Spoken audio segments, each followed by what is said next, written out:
மகிழ்ச்சியான தருணத்தை பாலில் செய்த தமிழ் இனிப்புகளுடன் கொண்டாடுங்கள். Tamil milk sweets. Spread happiness with Tamil milk sweets. Matured கீரைகளில் இருக்கிற நியூட்ரிஷன், 1 கிலோ கீரையில் இருக்கிற நியூட்ரிஷன் இந்த மைக்ரோகிரீனில் 20 கிராம்லேயே இருக்கு. சார், இதை அமைக்கிறதுக்கு ஆரம்பத்தில் இனிஷியலாக எவ்வளோ செலவாச்சு? இப்போ இது மாதிரி ஒன்று தொடங்கணும்னா நம்மளுக்கு எவ்வளோ செலவாகும்? இன்வெஸ்ட்மெண்ட்டாக எவ்வளோ தேவைப்படும்? 10,000 15,000 தேவைப்பட்டது. அது கூட ஞாபகமே இல்லை. அதை விட கம்மியாக இருக்குமோ அப்படின்ட்டு தோணுது. சார், தோராயமாக இந்த இதுலேருந்து நீங்கள் எவ்வளோ வருமானம் ஈட்டுறீங்க மாதம்? எனக்கு ஒரு நாளைக்கு ஒரு 3,000 to 4,000 ஏர்ன் பண்ணுறேன். நான் வாரத்தில் 4 நாள் தான். ஆவரேஜாக எனக்கு ஒரு 50,000 ஒர்க்.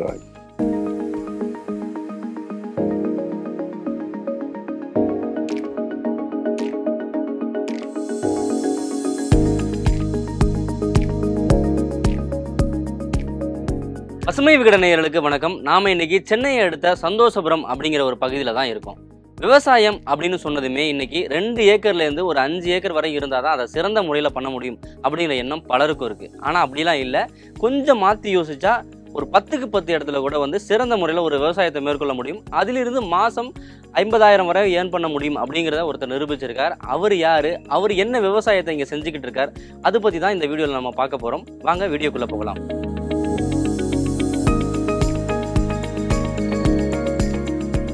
என் பேர் வித்யாதரன். நான் இங்கே மைக்ரோகிரீன்ற ப்ராடக்ட்ஸை தயார் பண்ணிகிட்ருக்கேன்.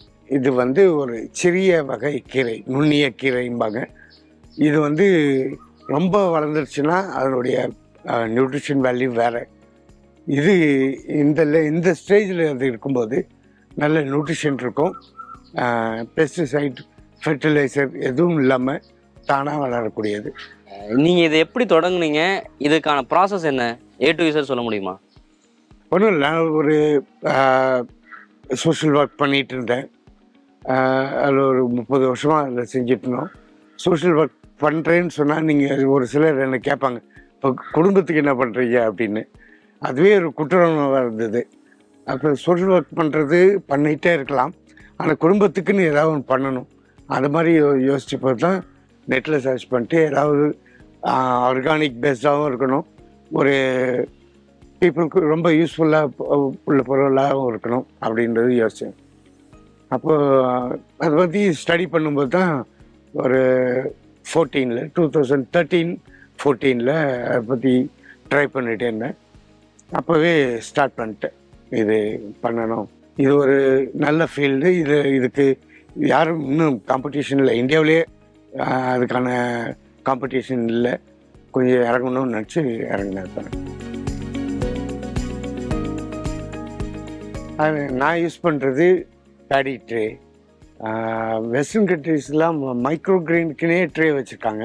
ஒரு இதில் ஹோல்ஸ் இருக்கும், ஒரு இதில் ஹோல்ஸ் இருக்காது. அதில் என்ன பண்ணுறாங்க, சீட் போட்டதுக்கப்புறம் தண்ணியை அந்த பாட்டமில் உள்ள ட்ரேயில் ஊற்றிடுறாங்க. நான் அதுக்காக டபுள் செலவு பண்ண விருப்பப்படாமல் எனக்கு என்ன ஷூட் ஆகுமோ அது மாதிரி பண்ணுறேன். இது நான் யூஸ் பண்ண பேடி ட்ரேயில் ஹோல்ஸ் இருக்கும். மைக்ரோகிரீன் சீட் போட்டதுக்கப்புறம் ஸ்ப்ரே பண்ணுறோம். ஸ்ப்ரே பண்ணி 3 days அந்த ஸ்ப்ரவுட் வந்ததுக்கப்புறம் அதை விட பெரிய ட்ரேயில் தண்ணி வச்சு அதில் ஒரு டிப் பண்ணி எடுக்கிறோம். ஒரு 30 seconds 1 minute டிப் பண்ணி எடுத்தாலே போதும். அது போதும். அதுக்காக அடியில் ஒரு ட்ரே பர்மனெண்ட்டாக கொடுக்கணுன்னு அவசியம் இல்லை. அந்த மாதிரி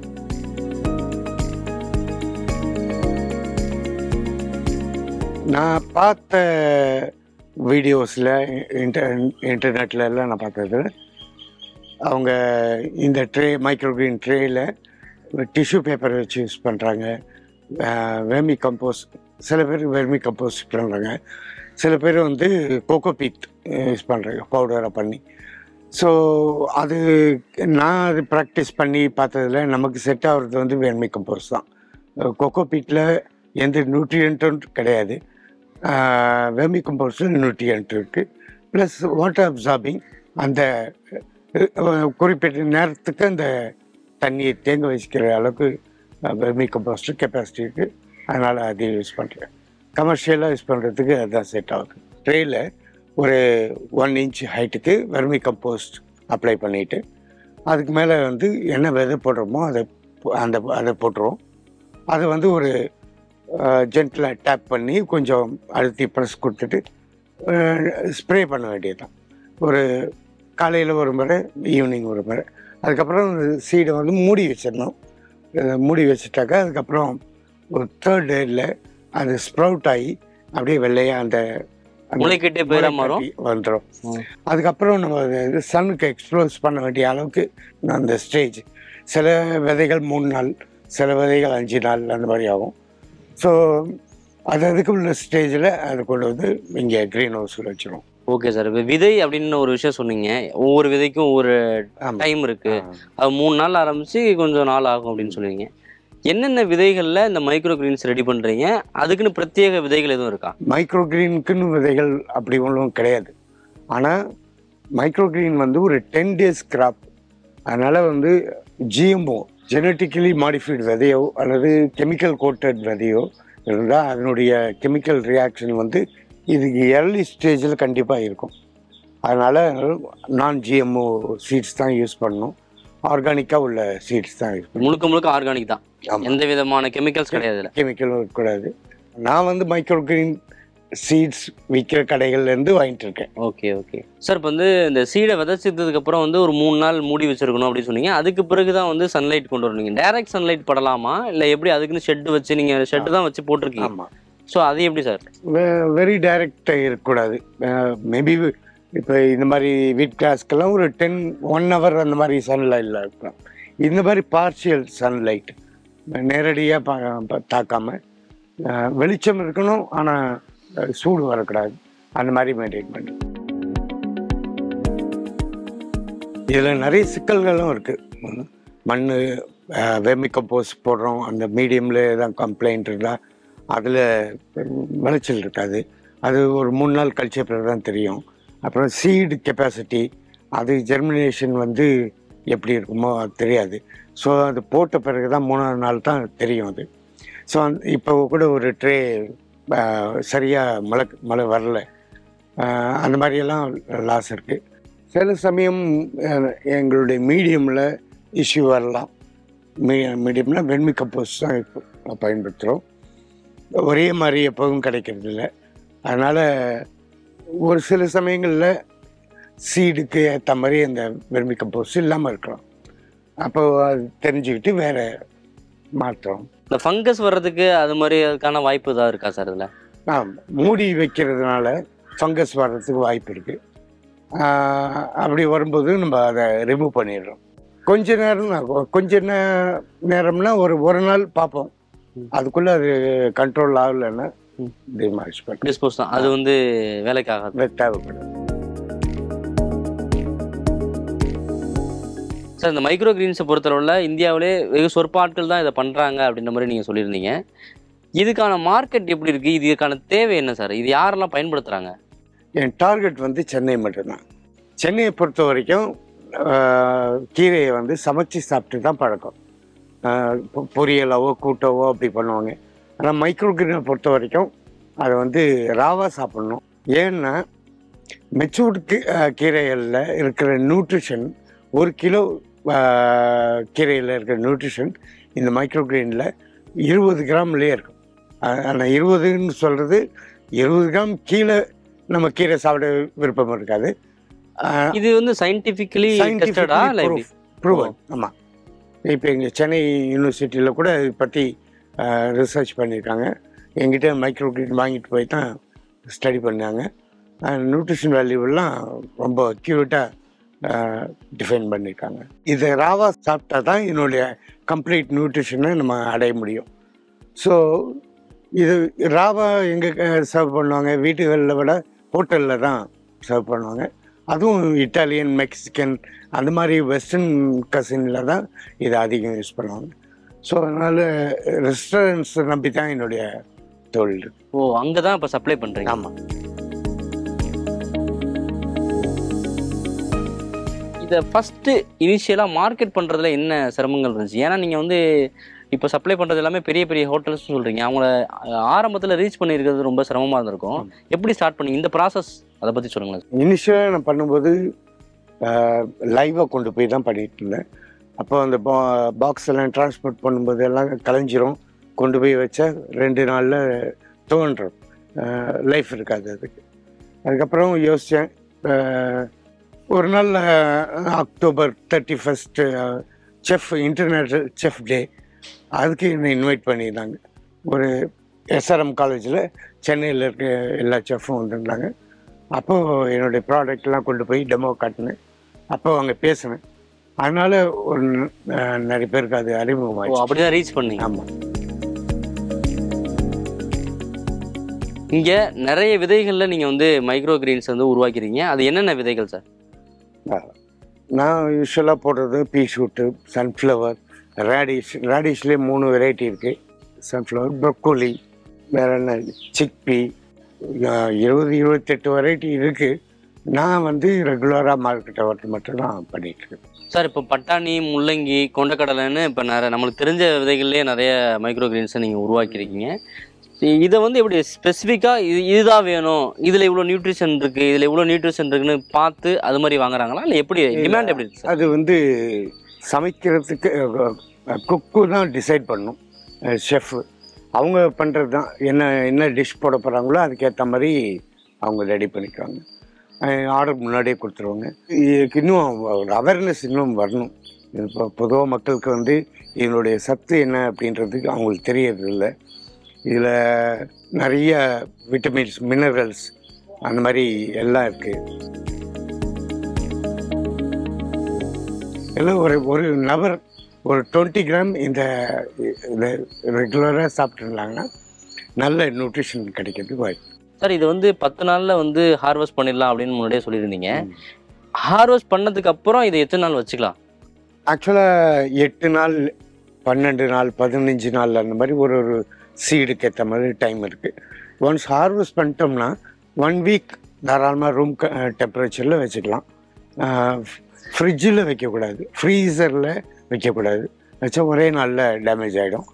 மற்றபடி chiller, cooler, room temperature, AC, அந்த மாதிரி இதில் ஓப்பன் ஏர் கண்டிஷனில் வச்சுக்கலாம். நான் ஏர்டைட் கண்டெய்னரில் தான் யூஸ் பண்ணுறேன். அதனால் அது வரைக்கும் 7 டேஸ் தான் யூஸ் ஆகும். இதோட காஸ்ட்டு எப்படி தருது? கிராம்ஸ் அந்த அடிப்படையிலையா, இல்லை எப்படி தருது? ஆமாம், நான் இது வந்து ஒரு 100 கிராம் உள்ள ஒரு பாக்ஸில் தான் அது கொடுக்குறேன். 100 கிராம் அளவு உள்ள ஒரு பாக்ஸில். ஸோ 200 ரூபா ஒரு 100 கிராம், கிலோ 2000 ரூபா, அந்த மாதிரி ஃபிக்ஸ் பண்ணிக்க. கிலோ கணக்கில் இன்னும் யாரும் கேட்கல. ஒரு வெரைட்டியில் 200 கிராம், 300 கிராம் அப்படி தான் கேட்குறாங்க. எல்லாமே ஒரே ரேட்டு தான்? ஆமாம். ஒரு சில இதற்கு பீட்ரூட் அதெல்லாம் நான் இப்போ போடல, வெயில் அதிகமாக இருக்கிறதுனால. இந்த கிளைமேட் கொஞ்சம் டெம்பரேச்சர் குறைஞ்சிடுச்சுன்னா நான் பீட்ரூட் அதெல்லாம் போடுவேன். இப்போ அதெல்லாம் வெரைட்டி ரேட்டு கொஞ்சம் ஜாஸ்தியாக இருக்கும். இப்போ கோதுமை புல்லாம் கூட வளர்க்குறீங்க, அதையுமே அதுக்கு தான் யூஸ் பண்ணுவாங்களா? இது ஜூஸ் போட்டுறது மாதிரி. ஜூஸ் மட்டும் தான். ஓகே. அதுக்கு ஒரு ஸ்பெஷலாக எனக்குன்னு ஒரு சிலர் இருக்காங்க, அவங்க தான் கேட்பாங்க, அவங்களுக்காக தயார் பண்ணுறேன். இண்டிவிஜுவல்ஸ். இதுக்குன்னு ஒரு நாளைக்கு நீங்கள் எத்தனை மணி நேரம் செலவிடுறீங்க சார்? இது வந்து காலையில் ஒரு 1 மணி நேரம், ஒரு 2 மணி நேரம் இருக்குது. எவ்வளோ ப்ராடக்ட் இருக்கோ அதுக்கேற்ற மாதிரி. அது ஈவினிங் கொஞ்சம் நிறைய டைம் எடுத்துக்கும். இந்த ஹார்வெஸ்ட் பண்ணதெல்லாம் கொட்டுறது, அந்த மறுபடியும் விதை போடுறது, அந்த மாதிரியான ப்ராசஸ் ஒரு 2 to 3 ஹவர்ஸ் இருக்கும். பெரும்பாலும் இதில் என் ஒய்ஃபும் நானும் தான் இன்வால்வ் ஆகிறோம். என் டாக்டர் இருக்கா, சம்டைம் இன்வால்வ் ஆவா, இல்லாமலும் இருக்கும். மெயினாக என் ஒய்ஃப் தான் இது மேனேஜ் பண்ணிக்கிறாங்க. என் வேலை வந்து மார்க்கெட் பண்ணுறது தான். நானே கொண்டு போய் கொடுக்குறேன். அது எவ்வளோ தூரமாக இருந்தாலும் வித்தின் சென்னை ஒரு 100 கிராம் தான் வேணுனாலும் கொண்டு போய் கொடுத்துருவோம். அது டெலிவரி காஸ்ட் அது மாதிரி இருக்கா? அதெல்லாம் இன்க்ளூட், அதெல்லாம் இல்லை. இந்த 10 வருஷமா நீங்களே தான் மார்க்கெட் பண்ணுறீங்க. அது ஒரு பெரிய சவால் தான் இல்லையா? ஆமாம், ஏன்னா அப்போ தான் வந்திருப்பேன். திருப்பி திருவண்ணூர்லேருந்து கேட்பாங்க. அதுக்காக அவங்களுக்காக இல்லைனாலும் எனக்கு கஸ்டமர் வேணுன்றதுக்காக நான் போவேன். இது ஒரு டெடிக்கேட்டடான ஒர்க். இது அப்படி பண்ணுற சாத்தியம் உள்ளவங்க மட்டும்தான் இதை சக்ஸஸ்ஃபுல்லாக கொண்டு போக முடியும். சார், இதை அமைக்கிறதுக்கு ஆரம்பத்தில் இனிஷியலாக எவ்வளோ செலவாச்சு? இப்போ இது மாதிரி ஒன்று தொடங்கணும்னா நம்மளுக்கு எவ்வளோ செலவாகும்? இன்வெஸ்ட்மெண்ட்டாக எவ்வளோ தேவைப்படும்? நான் இனிஷியேட் பண்ணும்போது எனக்கு 10,000 15,000 நான் தேவைப்பட்டது. அது கூட ஞாபகமே இல்லை. அதை விட கம்மியாக இருக்குமோ அப்படின்ட்டு தோணுது. இந்த மாதிரி ஒரு செட்டப் பண்ணுறதுக்கு ஒரு 1,00,000 ரூபா இருந்தால் போதும். 100% ப்ராஃபிட் இருக்குது. ஏன்னா இப்போது நான் வச்சுருக்க ப்ரைஸ் வந்து ஆவரேஜாக என்னுடைய ப்ரொடக்ஷனுக்கு டபுளாக தான் வச்சுருக்கேன். ஸோ அதனால் என்னால் பேலன்ஸ் பண்ண முடியுது. சூப்பர் மார்க்கெட்ஸில் பண்ணும்போது மட்டும்தான் ரிட்டர்ன்ஸை எடுத்துக்கணும். அங்கே அன்சோல்டு நீங்கள் திரும்பி எடுத்துடணும். அதனால் கொஞ்சம் லாஸ் தான். அதை இதில் பேலன்ஸ் பண்ணிடலாம். தோராயமாக இந்த இதுலேருந்து நீங்கள் வந்து எவ்வளோ வருமானம் ஈட்டுறீங்க மாதம்? எனக்கு ஒரு நாளைக்கு ஒரு 3,000 to 4,000 ஏர்ன் பண்ணுறேன். நான் வாரத்தில் 4 நாள் தான். மண்டே, டியூஸ்டே, தேர்ஸ்டே, ஃப்ரைடே 4 நாள் தான் பண்ணுறேன். ஆவரேஜாக எனக்கு ஒரு 50,000 வருது. எல்லா செலவுகளும் போக. சார், இப்போ இவ்வளோ 10 வருஷமாக பண்ணுறீங்க. இதை அடுத்த கட்டமாக இதை எக்ஸ்பேண்ட் பண்ணுறதுக்கான முயற்சிகள் தான் நடக்குதா, இல்லை எப்படி சார்? பண்ணணும். இப்போ பார்த்தீங்கன்னா இந்த மைக்ரோக்ரீனுடைய நியூட்ரிஷன் என்னன்றது நமக்கு தெரியுது. சமீபத்தில் நிறைய எக்ஸிபிஷன்லாம் போனேன். அப்போ பார்த்தா மில்லட்ஸ்லாம் நூடுல்ஸ் பண்ணுறாங்க, மில்லட்ஸ் பிஸ்கெட்டு அந்த மாதிரிலாம் பண்ணுறாங்க. அப்போ இந்த நியூட்ரிஷன் மைக்ரோக்ரீனை வீட் கிராஸில் பவுடர் பண்ணி அது பண்ணுறது, முருங்கைக்கீரை பவுடர் பண்ணி அது மூலமாக வேல்யூ ஆடட் ப்ராடக்ட்ஸ் பண்ணுறாங்க. கண்டிப்பாக அதை விட எல்லாம் கூடுதலாக இதில் இருக்கிறதுக்கு வாய்ப்பு இருக்குது. நியூட்ரிஷன் அதிகம் அப்படின்றதுனால இதை இன்னும் லார்ஜ் ஸ்கேலில் பண்ணி ட்ரை பண்ணி பவுடர் ஆக்கி அதுலேருந்து வேல்யூ ஆடட் ப்ராடக்ட்ஸ் நிறைய பண்ணணும். அது வந்து ரிசர்ச் அளவில் தான் இருக்கா, இல்லை அது பண்ணலாமா? வேல்யூ ஆடட் பண்ணலாமா? பண்ணலாம். ரிசர்ச் அளவுலையும் பண்ணி முடிச்சிட்டாங்க வெற்றிகரமாக. பவுடர் ஆக்குறது, பவுடர் ஆக்கு எல்லாத்தையுமே பண்ண முடியும்.